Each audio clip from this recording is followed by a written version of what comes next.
Hey guys, welcome back to today's video. Today is Thursday, June 13th, 2024, and today we are going to be talking about a major development in the Maryland Senate race here between former Governor Larry Hogan and County Executive Angela Alsobrooks. This is a very competitive race, one that has been very closely watched by the mainstream media and has dubbed it a competitive race. Now, the question as to how competitive it will actually be will very much be determined over the next coming months and largely in the final stretch of the campaign season. But beginning today, this major development in which President Trump has now endorsed former Governor Larry Hogan in the Senate bid here might actually be tipping the scales very heavily in favor of the Democratic Party. Now, Donald Trump has never been a big fan of Larry Hogan. This dates all the way back to 2016 when Governor Larry Hogan, then the Republican governor of Maryland, announced that he will not vote for Donald Trump, citing that Donald Trump was not a representative of the Republican Party and ultimately he could not bring himself to vote for the eventual Republican nominee for president.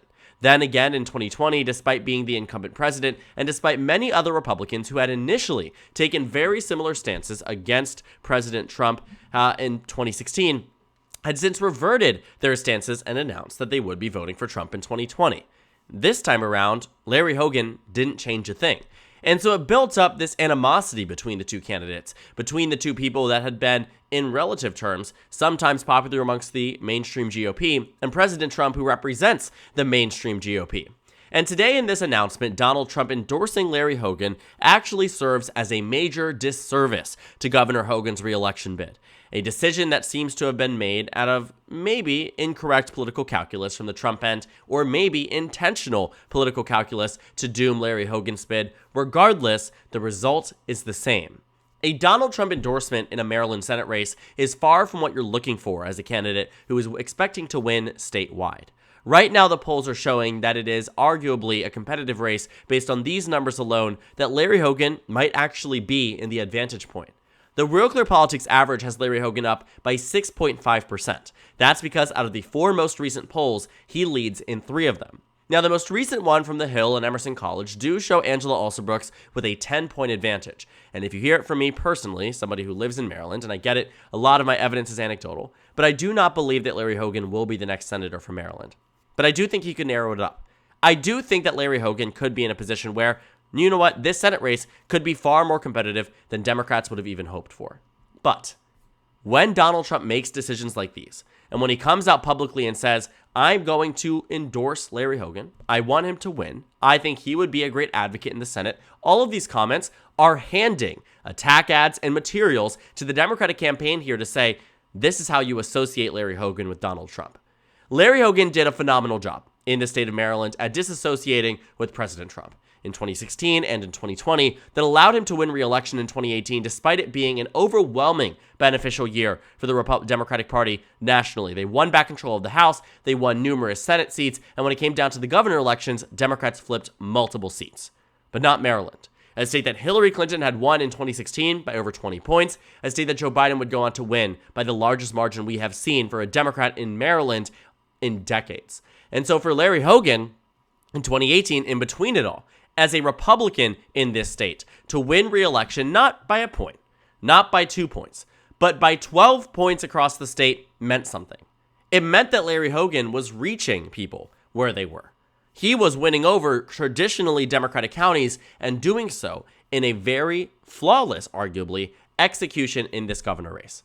Why? It was that constant disassociation with President Trump. He was a more liberal Republican, more left-leaning Republican, and vehemently anti-Trump.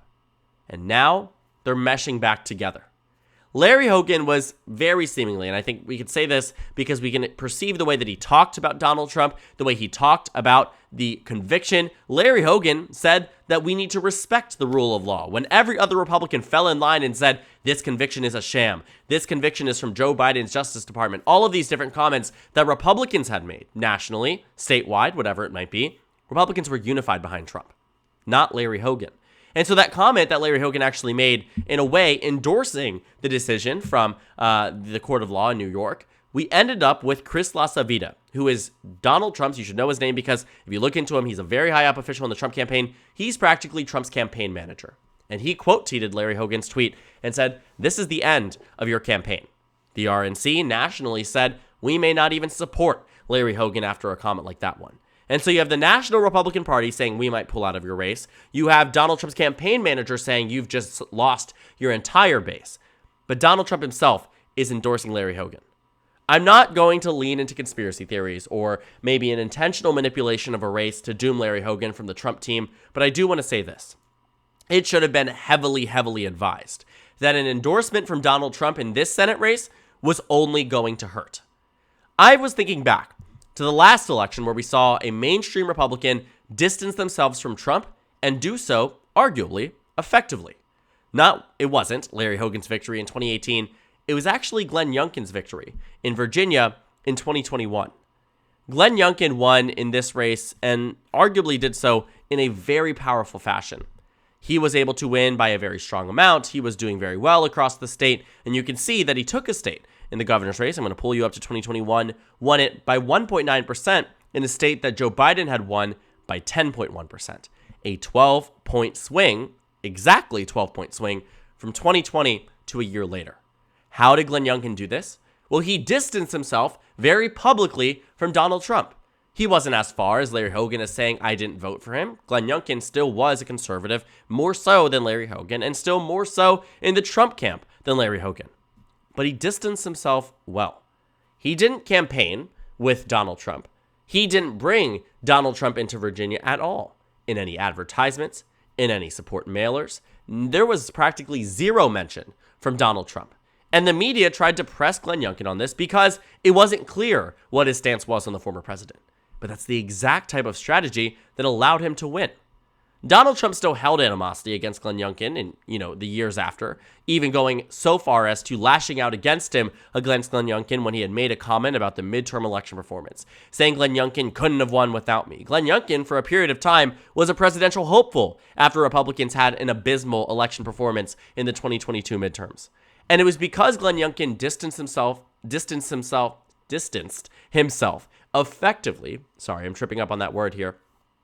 That is what made him win. And so when Larry Hogan tries to do that, it needs to be done so with it being known at the very top, you cannot endorse me. And yet, Donald Trump did. Now, here's the thing too. What Glenn Youngkin did in 2021 might have been effective in Virginia because it was a gubernatorial race.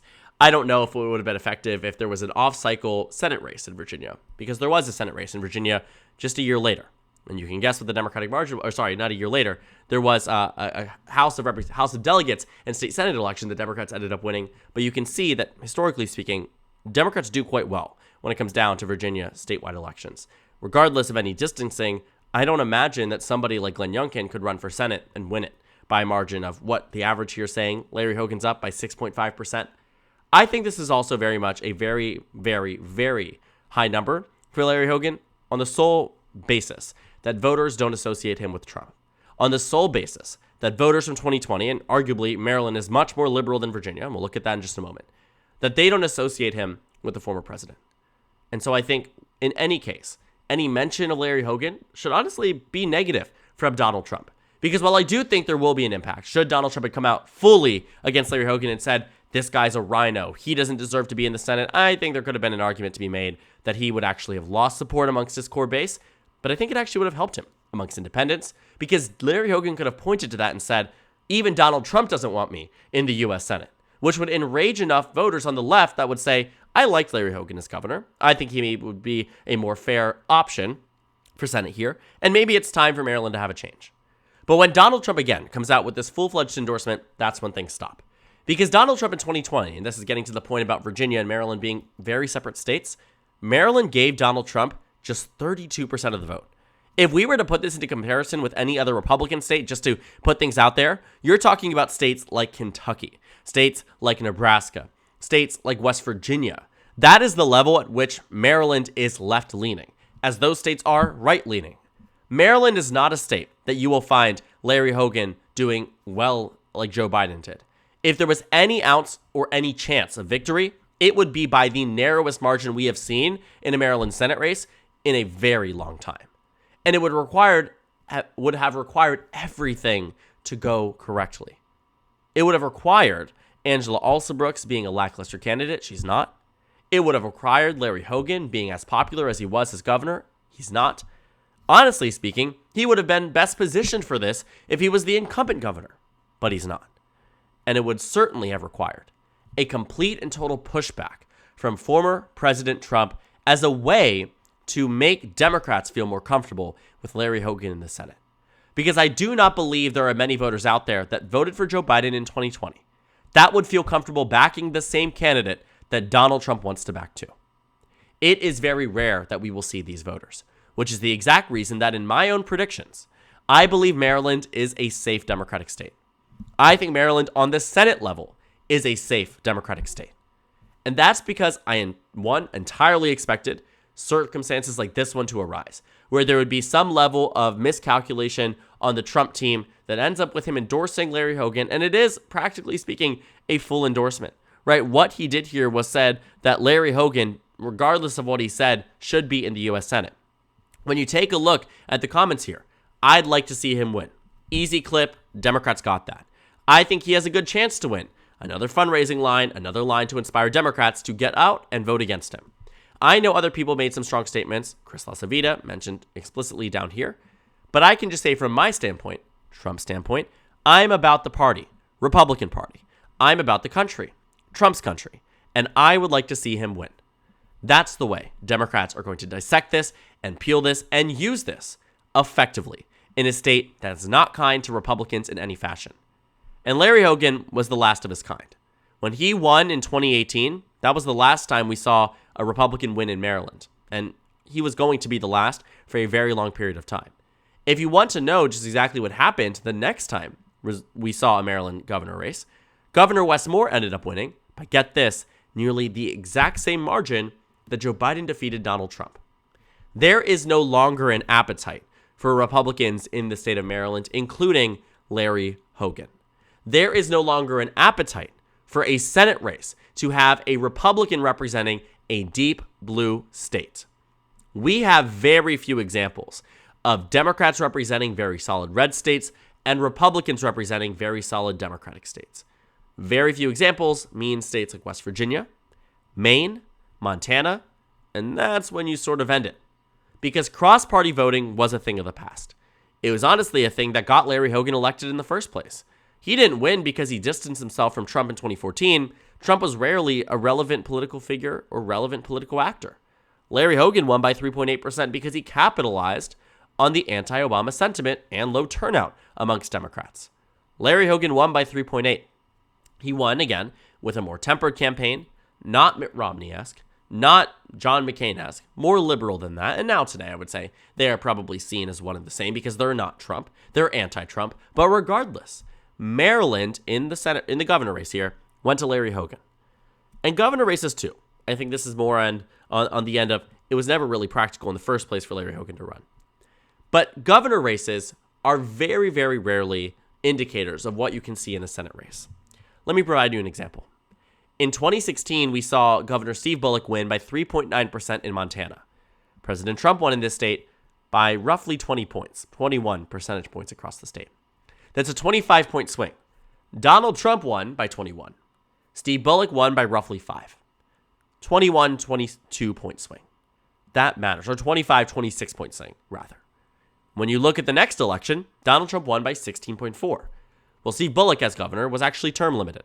And so in 2020, Montana went to Greg Gianforte, who ran a bid for Congress, I believe was elected for a term that ended up losing. Or not losing, ended up leaving to run for governor. Regardless, though, Gianforte won by 12.9%. But you know what else is happening here in 2020? Prime example of why a governor's race is not always an indicator of a Senate race. Steve Bullock ran for Senate in the state of Montana and lost by 10 points. 10 points in a state that he had won by 5 in an election prior, when President Trump performed 6 points better than he did this time around, 5 points better. Steve Bullock was a popular governor. In a very similar fashion to Larry Hogan, came into this race with a lot of money, a lot of expectation, and really well-performed polls. Yet, he ended up losing, not by 1, not by 2, but by 10 points. And Democrats played this right.